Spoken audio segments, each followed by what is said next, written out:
JaVale McGee, you are not a Dallas Mavericks. Breaking news, the Mavs have decided to stretch waive JaVale McGee and re-sign Markieff Morris, which I don't know if we necessarily saw that part of this happening. Coop, Harrison Graham, Jeffrey Cooperstein. We'll get to the Morris side of it here in a little bit, but let's give Charania the shout-out here for breaking the news of the Mavs stretch waiving JaVale McGee and re-signing Markieff Morris. Mavs must stretch waive McGee by next week, so that transaction will officially happen in the next week to 10 days. Lots to break down, lots to react to. This is why you subscribe and help us get to 25,000 subscribers. We're just over 300 away. When breaking news happens, we make a video here on Dallas Mavericks Today, like when JaVale McGee finally exits stage 11. Thank God. We're breaking it down. So subscribe and join the channel for free right now. All right, Coop. Obviously, we've been discussing this for months that JaVale McGee would not be on this team. I think we held out some false hope that maybe he could be a part of some sort of trade, but there was no chance he was going to be back on this team this year. So this is now taking place. He is no longer with us. Yeah, we kind of just knew. Well, he is with us, just no longer with the Mavs. He's no longer with us as in a member of the Dallas Mavericks. Yes. He is still alive, for those wondering. It was obviously an absolutely disastrous move for the Mavericks.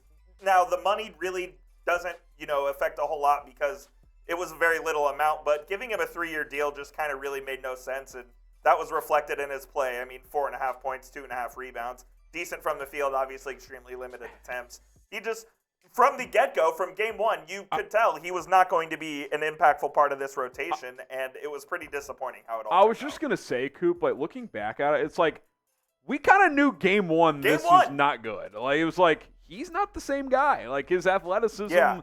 And look, it makes sense, right? For a 7-foot center at 34, you can kind of lose your athletic ability at that size pretty quickly. It's not and to be fair, even though he was good with Phoenix that last year, in the playoffs, they went with Bismack Biyombo. He got played off the court, and I don't remember him playing against the Mavs at all. No, in that Biyombo series. was their number 2. I think he got an occasional run, but I think the Suns kind of were the writing might be on the wall here. They may have known something. They may have known something, and clearly the Mavs didn't, because within the first 10 minutes of free agency that year, they promised JaVale McGee. I was on the road in North Dakota going to a wedding, and I saw the Mavs are signing JaVale McGee, and they've promised him the starting center position. And I go, wait, what? Well, They offered him the starting center spot? Well, and there were rumors leading up to free agency, and we both liked the idea of bringing him in. Sure. Energy guy, come off the bench. But he averaged 9 and 7 for Phoenix. What we didn't like was guaranteeing him a starting role and giving him a 3-year deal. At 34 years old. At 34 years old. No sense. Those aspects of it made it a disaster for the Mavs, and him just being a shell of himself obviously compounded that effect. More from Keith Smith. So what stretch waiving means is, I'll just let him explain. JaVale is owed $11.7 million on the 2 years left in his contract. Player option for the second year, of course. Third year of the deal, second year remaining.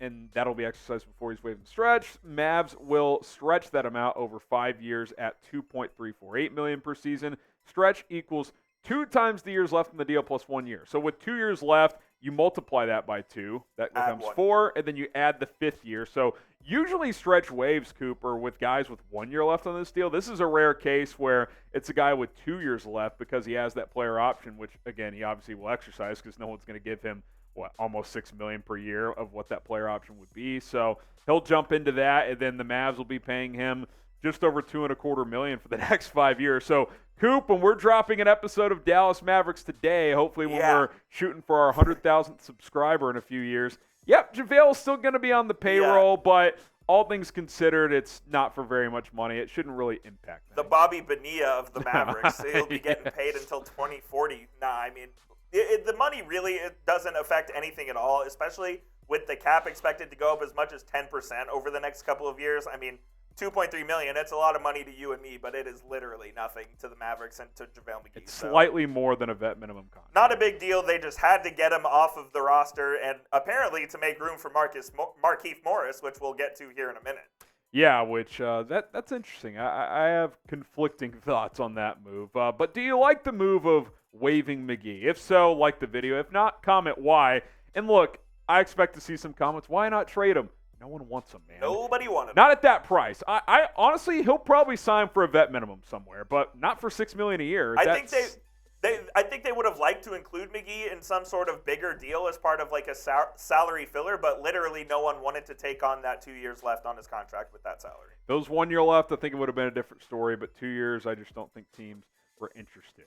Let's talk about Markieff Morris now, Coop, who he comes on board, and look, he wasn't in the rotation last year after they acquired him. 4.5 points. He can stretch to the three-point line, so you like that. It's kind of conflicting. I'm okay with this. That's where I'm at too. But why do it like right away? Why not just leave that 15th roster spot open and wait until you get closer to training camp? If you get into camp and you're like, you know what, we want to fill that roster spot. We know Markieff. We know what he brings as a teammate and, you know, the bodyguard, whatever you want to call it.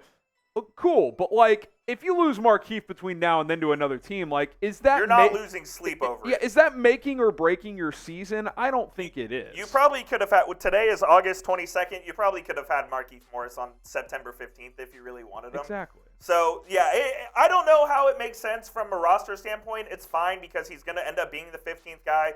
You obviously just take McGee out and replace him with Morris, and that's your roster. It doesn't really affect the rotation or anything at all. It's just kind of a okay, but why type of move. And again, like I'm fine with him being the 15th guy. Me too. But why not just do it in 6 weeks? If nothing better arises between now and then, or something else that makes sense doesn't come in. Now we don't know the details. Maybe it's a partial guarantee deal. Who knows? But I would guess he wanted a guarantee vet minimum deal. Yeah, kind of like Derrick Jones Jr. got. Absolutely, yeah. My sense is it's going to be a fully guaranteed deal. Maybe it's a partial guarantee, kind of like the deal that Kemba Walker signed, where it's fully guaranteed on January 6th or 7th, whatever that is. Campazzo as well. Yeah, I mean, look, Markieff Morris is a fine player. Obviously, his best years are behind him.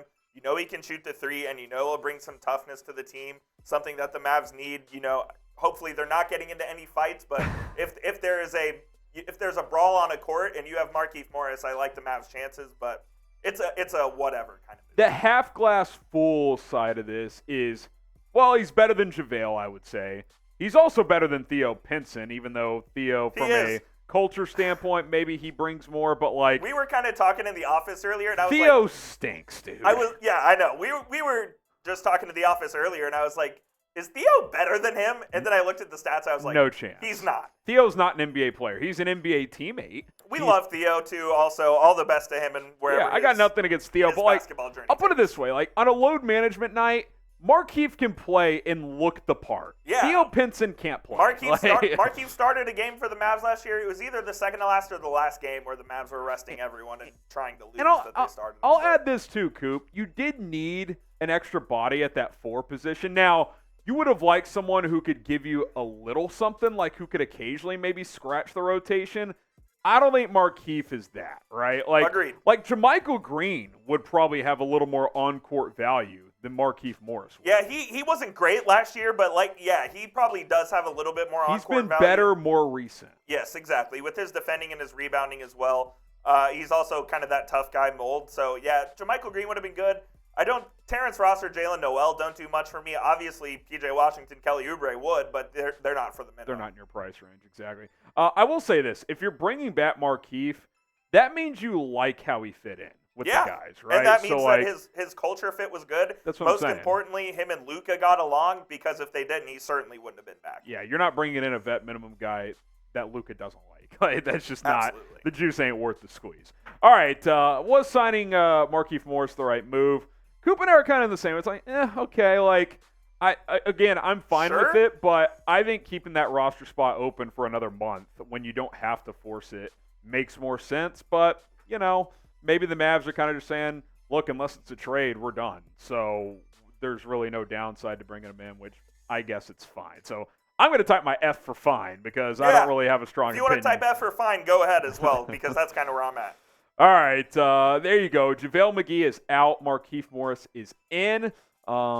maybe we'll cook up some new trades now that the roster spots are filled. That might be I'm in. That might be something in store in the near future. If you have any trade ideas, put them in the I comments. like it. Trade ideas, comments. Maybe we'll do a video around them. He's Jeffrey Cooperstein. I'm Harrison Graham. MFFLs. See you We're guys. out.